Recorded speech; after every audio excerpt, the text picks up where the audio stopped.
वाल्मीकि नगर लोकसभा के लौरिया विधानसभा में एनडीए समर्थित जदयू उम्मीदवार सुनील कुमार कुशवाहा के सभा में जनसभा को संबोधित करते एलजेपी आर के अध्यक्ष और जमुई से वर्तमान में लोकसभा सांसद श्री चिराग पासवान जी, साथ में माननीय राज्यसभा सांसद सतीश चंद्र दुबे एवं उपस्थित मंच पर तमाम एनडीए के घटक दल के नेता।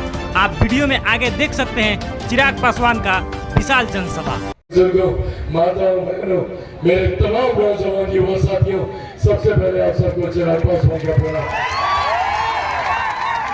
साथियों, आज आप लोगों के बीच एक महत्वपूर्ण जानकारी लेकर आया हूं। आप सब जानते हैं कि देश भर में 5 चरण का मतदान पूरा हो चुका है और इन 5 चरण के मतदान में जो जानकारी सामने आ रही है, जो रुझान सामने आ रहे हैं, उसमें एक बात तय है कि हमारे मौजूदा प्रधानमंत्री आदरणीय नरेंद्र मोदी जी 4 जून को परिणामों के बाद तीसरी बार देश के प्रधानमंत्री बनने जा रहे हैं। उसमें किसी प्रकार को इनके चुनाव में, इन 5 चरण के मतदान में एनडीए गठबंधन को बहुमत से कई ज्यादा सीटें पहले ही दे दी है। इन 5 चरण के मतदान के बाद 215 से 315 से 325 सीटें हमारा एनडीए गठबंधन वैसे ही जीत रहा है और अगले 6ठे और 7वें चरण का मतदान होते होते तक हम लोग अपने 400 पार के लक्ष्य को एनडीए गठबंधन हासिल करेंगे। पर ऐसे में साथियों, ये जिम्मेदारी अब हम सब की बढ़ जाती है।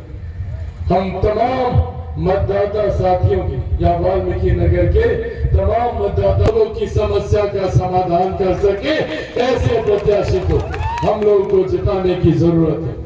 भाई सुनील जी को अभी से नहीं, पिछले सत्र में भी बहुत करीबी से साथ में हम लोगों ने काम किया। उस वक्त भी एक नए सांसद होने के बावजूद उनमें जो तत्परता थी अपने क्षेत्र के कार्यों को लेकर, क्षेत्र में विकास को गति को लेकर, ऐसे में मैं मानता हूं कि इससे बेहतर प्रत्याशी हम लोगों को नहीं मिल सकता। इसीलिए आज आप लोगों से ये आग्रह करने आया हूं कि भाई सुनील जी को भारी मतों से यहां से आप लोग विजयी बनाकर भेजें। जरूरत है भारत में तीसरी बार नरेंद्र मोदी जी का भारत का प्रधानमंत्री बनना। पहली बार देश में एकता को मजबूत करने का काम किया। इससे पहले हम में से कोई नहीं जानता था कौन से पायदान पर भारत की अर्थव्यवस्था है, पर आज हम लोग गर्व से कहते हैं दुनिया की 5वीं सबसे बड़ी अर्थव्यवस्था भारत बना है। तो ये देन हमारे प्रधानमंत्री नरेंद्र मोदी जी की। जब देश की अर्थव्यवस्था मजबूत होती है तो क्षेत्र का आर्थिक विकास होता है। हर गरीब व्यक्ति के हाथ में ज्यादा कमाई आती है, प्रति व्यक्ति आय में इजाफा होता है और इसी का परिणाम है कि आज देश भर में 25 करोड़ से ज्यादा लोग गरीबी रेखा से बाहर निकलकर मुख्य धारा के साथ जुड़ने का काम किया। ऐसे में हमारे प्रधानमंत्री जी ने 2047 तक भारत को एक विकसित देश बनाने का लक्ष्य रखा और जब भारत विकसित देश बनेगा तो भारत का हर एक राज्य, बिहार जैसा राज्य विकसित बनेगा, हर एक जिला विकसित बनेगा, हर एक प्रखंड विकसित बनेगा, हर एक पंचायत, हर एक गांव को विकसित बनाने की सोच के साथ हमारे प्रधानमंत्री जी आगे बढ़ने का काम कर रहे हैं। सोचिए, दिल्ली में बैठे एक प्रधानमंत्री ने गांव में बैठी एक महिला के सम्मान की चिंता कर शौचालय बनाने का काम किया। किसी प्रधानमंत्री ने पहले नहीं सोचा।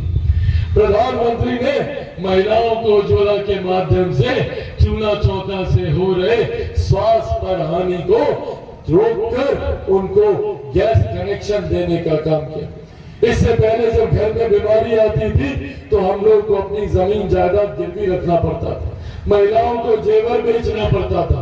पर आज प्रधानमंत्री जी की देन है कि आयुष्मान योजना के माध्यम से भगवान न करे घर पे कोई बीमारी आए तो 5-5 लाख रुपए का मुफ्त में इलाज हो सकता है। ये देन भी हमारे प्रधानमंत्री जी की। आज हमारे प्रधानमंत्री जी की वजह से, जिसका श्रेय मैं मेरे नेता, मेरे पिता आदरणीय रामविलास पासवान जी को भी दूंगा, कि देश की ही नहीं दुनिया की सबसे बड़ी गरीब कल्याण की योजना, जिसके तहत 81 करोड़ लोगों को आज भी मुफ्त में राशन दिया जा रहा है, ये देन भी हमारे प्रधानमंत्री आदरणीय नरेंद्र मोदी जी की।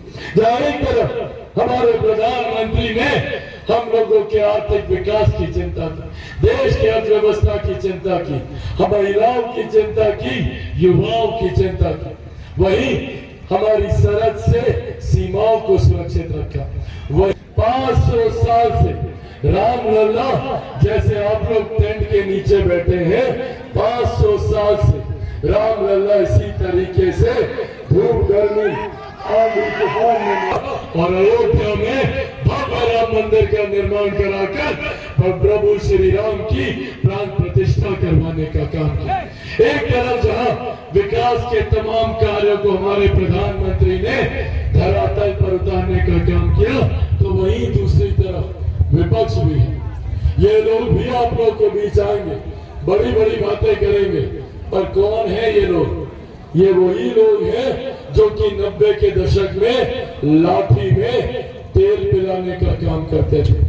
ये वही लोग हैं जो नौकरी के बदले जमीन छीनने का काम करते थे, और अब तो विधिवत तरीके से जमीन हथियाने की रणनीति